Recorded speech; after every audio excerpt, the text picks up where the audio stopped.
Welcome to our continuing series, Questions and Answers for a World in Crisis. Today, we look into self-esteem and vanity. There are so many aspects of the human condition that require our attention. A sincere look into ourselves so that we may be able to offer our difficulties to the divine and progress on our individual paths to self-realization and union with the divine. All the answers, as always, are from the writings of Sri Aurobindo and the Mother. The Mother. But it's very, very instructive. I mean, it's not anything new to me, but it's the wholly clear, precise, evident picture that it's man who creates all his difficulties. Things would be simple and easy if there weren't all these ego reactions, reactions of ambition, reactions of self-esteem, not to speak of deceit. When that comes, gesture underhand. Yes, these three things: ambition, with the need to show off, to dominate; self-esteem or vanity, being hurt when you aren't appreciated at your true value, then you lose your temper, you quarrel, there's grating and friction. And last, the thirst for money, greed, the desire to possess, cupidity. You want to make the most of the occasion. I want to profit. I want to profit. With these three things, everything is muddled. Question. I want to overcome a difficulty. It is that when I perceive faults or weaknesses in myself, something tries to justify them or to prevent me from attending to them. Mother, this something is the insincerity of an ignorant self-esteem, which has not yet understood that it is nobler and loftier to recognize one's faults in order to correct them than to conceal them in the hope that they will not be noticed. Yesterday, I was asked the question. I was asked whether abuse, the feeling of being abused, and what in English is called self-respect, which is somewhat akin to self-esteem, have a place in the sadhana. Naturally, they don't. That goes without saying. But I saw the movement. It was extremely clear. I saw that without ego, when the ego isn't there cannot be that sort of ruffling in the being. Question. How can one get rid of one's vanity and selfishness? Mother, by a complete consecration to the divine and a loving surrender to the divine's will. Blessings. 15 May 1944. Two definitions given by Mother. Vanity, one of the most frequent forms of falsehood. Vanity is the most serious obstacle to true greatness. Somewhere, Sri Aurobindo has said that when you are in touch with the divine consciousness, it gives you all of a sudden the sense to what extent the world is ridiculous in its fatuity, the fatuity of men.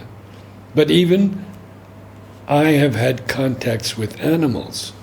Even with the animals, that has begun. Vanity, vanity, vanity, vanity. I knew a wit who said, "The reign of the divine is not going to come so soon. For what then would remain of the poor philanthropists? If mankind had no suffering, philanthropists would be left without occupation." It is difficult to get out of that.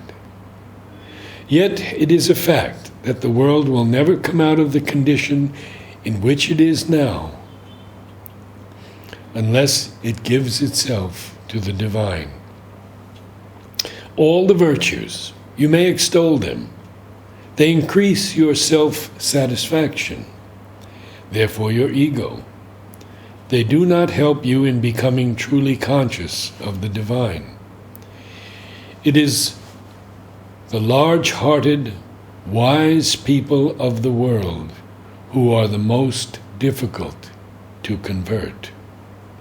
They are quite satisfied with their life. A poor man who has committed all kinds of blunders in his life regrets immediately and says, "I am nothing. I can do nothing. Do with me whatever you want."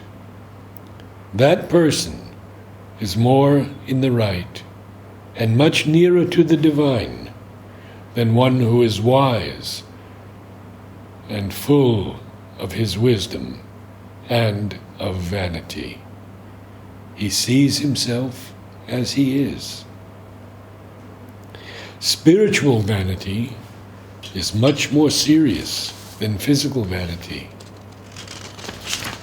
And the last consolation, for those who are truly sincere, truly good-willed, all these fits can be changed into a means for progress. Each time you have an attack of this kind, a sort of storm, you can change the crisis into a new progress, into one more step towards the goal.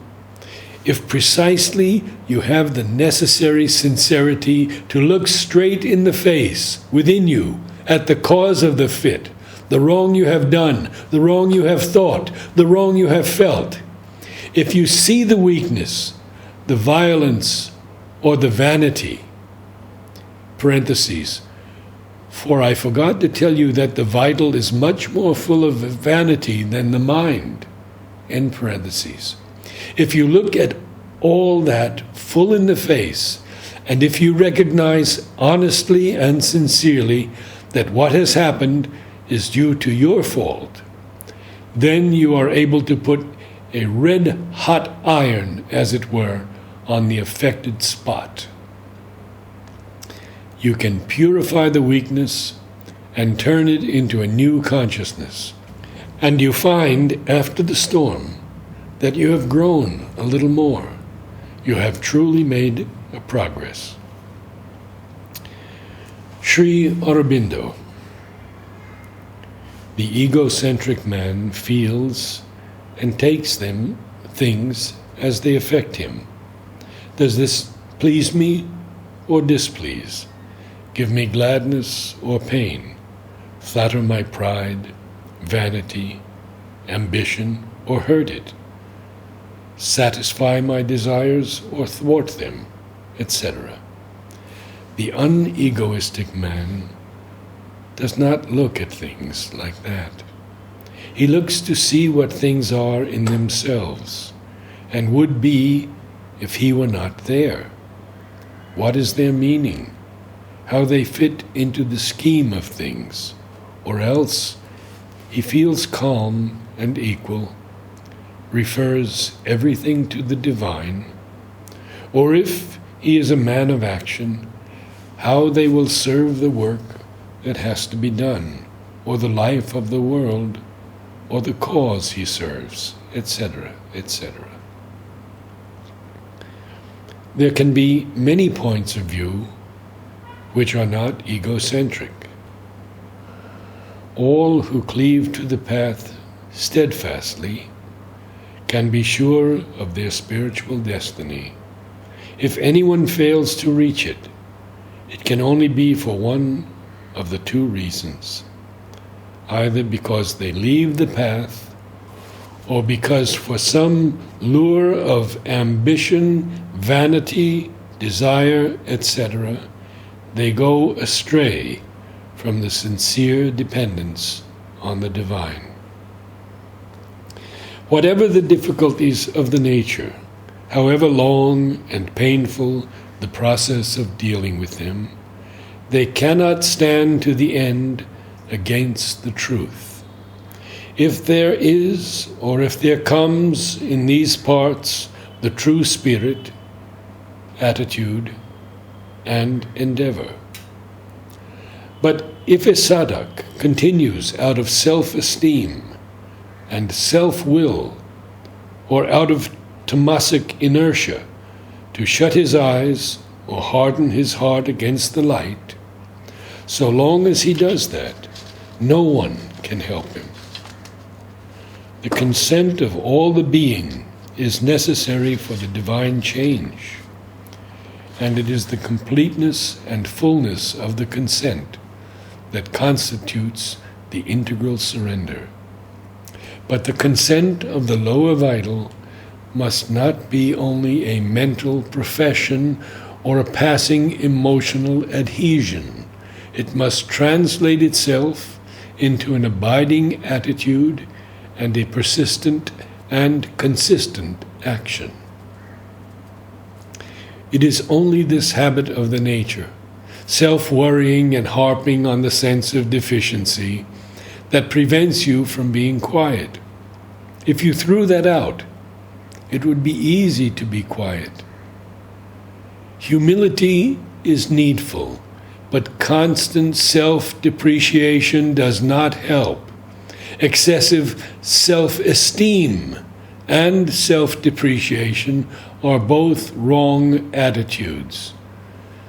To recognize any defects without exaggerating them is useful, but once recognized, it is no good dwelling on them always. You must have the confidence that the divine force can change everything, and you must let the force work.